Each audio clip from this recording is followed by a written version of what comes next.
안녕하세요. AWS 강의실입니다. 이번 시간에는 클라우드 프론트 컨텐츠 보호의 두 번째 시간으로 AWS의 클라우드 프론트가 어떻게 컨텐츠를 보호하는지에 대해서 살펴보도록 하겠습니다.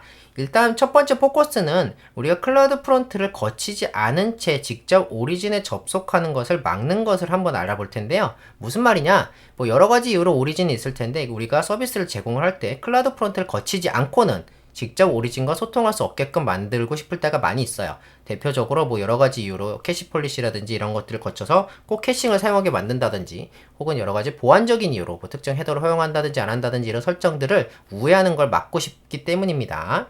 자, 그 첫 번째는 OAC인데요. OAC는 오리진 액세스 컨트롤 약자로 OAI와 함께 클라우드 프론트를 거치지 않은 S3의 접근을 방지하기 위한 기능입니다. 그래서 OAI는 뭐냐? 오리진 액세스 아이덴티티인데 OAC와 거의 동일한 걸 하긴 하는데 예전 방식이에요. 그래서 OAC가 조금 더 진보된 서비스입니다. 보안적으로나 여러 가지로 좀 진보됐어요. 예를 들어서 크레덴셜을 사용을 할 때 뭐 임시 크레덴셜을 사용한다든지 뭐 다양한 이점들이 있는데 여기서는 별도로 OAI는 설명하지 않고 OAC가 최신 방식이고 AWS에서 권장하는 방식이기 때문에 OAC를 설명하도록 하겠습니다. 그래서 OAC는 일종의 아이덴티티예요. 무슨 말이냐면은 IAM 사용자라든지 혹은 IAM 역할과 비슷한 아이덴티티예요. 그래서 S3에서 해당 OAC의 접근을 허용하고 클라우드 프론트에서 OAC를 활용해서 소통하게 됩니다.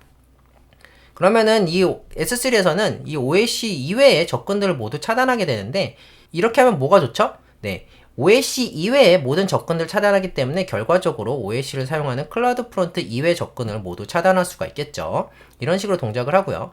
참고로 이 OAC는 람다 펑션 URL에도 사용이 가능한데 이건 람다 펑션에 대한 얘기가 아니라 클라우드 프론트 컨텐츠이기 때문에 자세한 내용 생략하기로 하겠습니다. 이 OAC는 람다 펑션 URL에도 사용이 가능합니다. 그래서 시각적으로 보면 이렇게 생겼는데요. 이렇게 S3 버킷 오리진이 있고 여기 버킷 정책이 있어요. 여기서는 OAC만 허용하도록 되어 있습니다. 그래서 OAC 이외의 모든 접근은 막도록 되어 있어요. 그래서 여기 클라이언트가 있는데 직접 접근을 하거나 뭐 어떤 요청을 했을 때는 이 버킷 정책에 의해서 막히게 되겠죠. 그렇기 때문에 이 S3 안에 있는 컨텐츠에 접근하기 위해서는 반드시 OAC, 이 클라우드 프론트가 사용하고 있는 OAC를 사용을 해서 OAC를 통해서 접근을 해야 됩니다.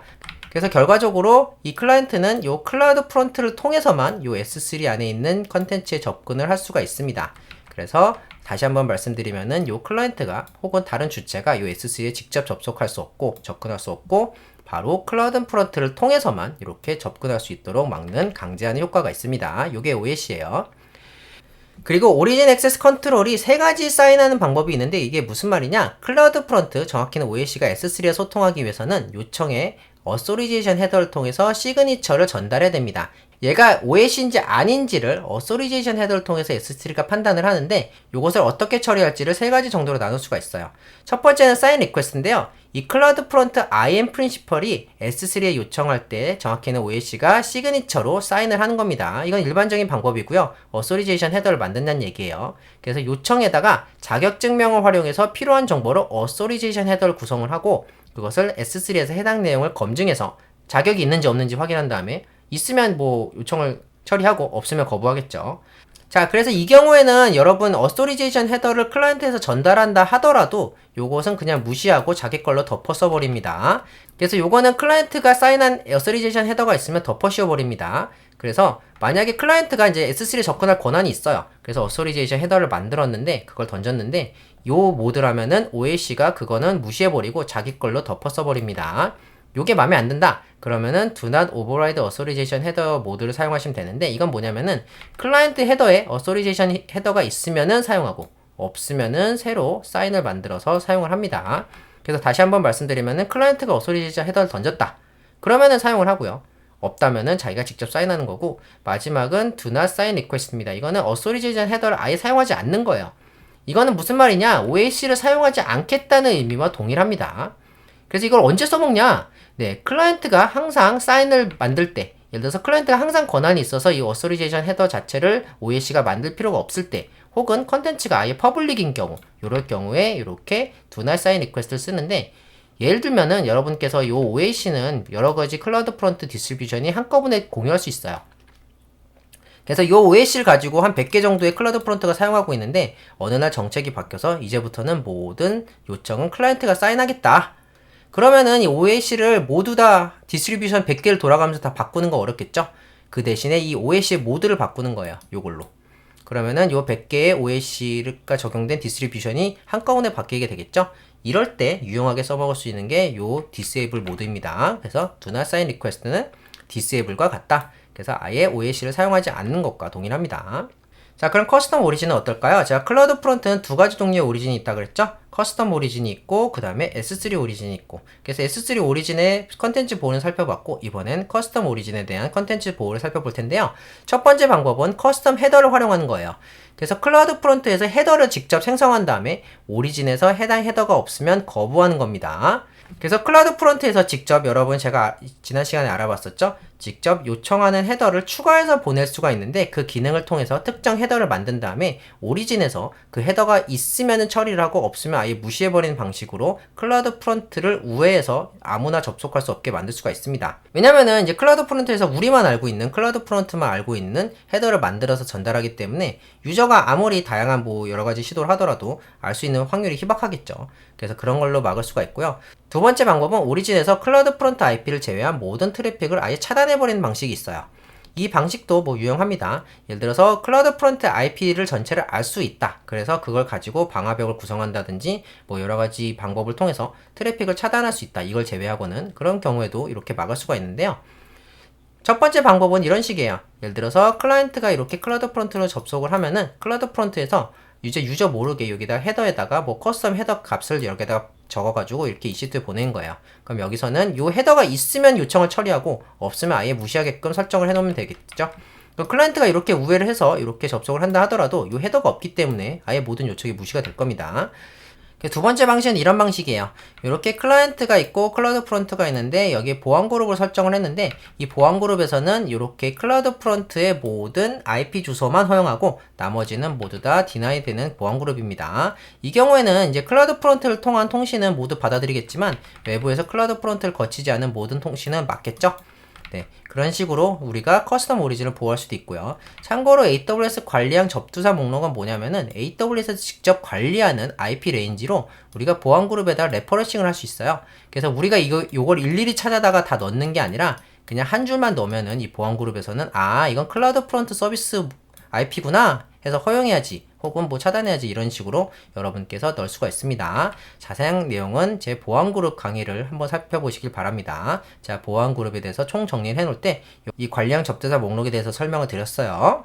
자, 그리고 듀오 액세스 제한 방법도 있는데 이건 뭐냐면은 클라우드 프론트에 허용된 방법으로만 접근이 가능하도록 설정하는 방법인데 우리가 지난 시간에 한번 배웠었죠. 그래서 이건 리마인더 정도로만 말씀드릴게요. 두 가지 접근 방법이 있다고 말씀드렸었죠? 클라우드 프론트에 서명된 URL이 있고 서명된 쿠키가 있는데 서명된 URL은 파일 하나에만, 서명된 쿠키는 다수의 파일에. 그래서 서명 방법도 트러스트 키, 등록된 퍼블릭에 대응하는 프라이빗 키로 사인하는 방법이 있고요. 그 다음에 트러스트 사이너, 요건 루트 계정 필요하기 때문에 저는 비추라고 설명드렸고 아예 설명도 안 했습니다. 유효기간이 설정 가능한 것도 말씀드렸는데 요거는 자세한 내용을 참고하고 싶으시면 제 바로 이전 강의를 살펴보시면 됩니다. 요건 리마인드 정도로 넘어갈게요.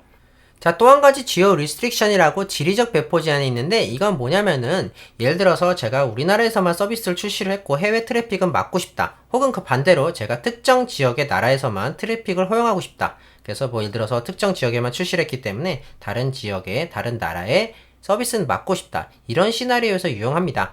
그래서 요거는 우리가 특정 지리를 기반으로, 정확히 나라를 기반으로 트래픽을 받을지 안 받을지를 설정할 수가 있는데 두 가지 접근 방법이 있어요. 첫 번째는 클라우드 프론트의 지리 배포 제한 기능을 사용하는 거고요. 여러분께서 화이트리스트 혹은 블랙리스트를 나라별 기준으로 넣을 수가 있습니다. 무슨 말이냐? 몇몇 나라만 허용하겠다. 혹은 이 나라는 블럭하겠다. 이런 식으로 구성이 가능하고요.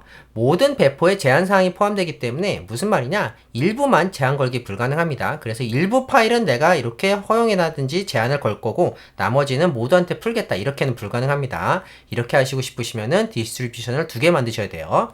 그 다음에 IP 주소의 정확도는 99.8%라고 AWS는 공인하고 있습니다. 두 번째 방법은 서드파티를 사용하는 건데요. 예를 들어서 커스터마이징이 가능한데 예를 들어서 브라우저별이라든지 쿠키별 등등으로 커스터마이징이 가능하고 요거는 사인드 URL 기반으로 들어가게 됩니다. 요거는 클라우드 프론트의 내용은 아니기 때문에 자세한 내용은 생략을 할게요. 그래서 다이어그램 그려보면 이런 식이에요. 그래서 클라우드 프런트로 이렇게 요청이 들어오면은 이렇게 GeoIP-DB를 사용을 해서 클라우드 프런트가 이렇게 코드를 박아줍니다. 이걸 기반으로 클라우드 프런트에서 이렇게 요 요청을 차단하든지 허용하든지 이런 식으로 구성을 할 수가 있고요. 두 번째는 우리가 서드 파티를 사용할 수가 있는데 이런 식이에요. 예를 들어서 클라이언트가 별도로 요청을 합니다. 그러면은 이 람다 함수를 통해서 이 람다 함수가 이제 서드 파티를 통해서 이렇게 판별을 하고요. 그 다음에 요걸 기반으로 이제 프리사인드 URL을 만들면은 요걸 기반으로 이렇게 액세스하는 거예요. 실질적으로는 이렇게 클라우드 프론트의 기능이라기보다는 요 이제 지리적 위치를 구현하는 방법에 가까운데요. 요런 식으로 이제 서드 파티를 사용해가지고 통과가 됐을 때, 그럴 때 이제 클라우드 프론트에 프리사인드 URL을 만들어가지고 요청하는 방식입니다. 참고로 여러분께서 여기서 지식을 하나 알려드리면은 클라우드 프론트에서 원할 때 이렇게 컨트리 코드를 만들어주는 헤더를 이렇게 같이 오리진에 포함할 수가 있어요.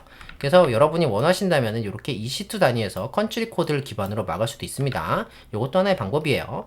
그리고 마지막인데요. 이거는 필드 레벨 인크립션이라고, 요거는 클라우드 프론트를 사용해서 실제 데이터를 처리해준 주체까지 데이터를 암호화해서 전달할 수 있는 방법입니다.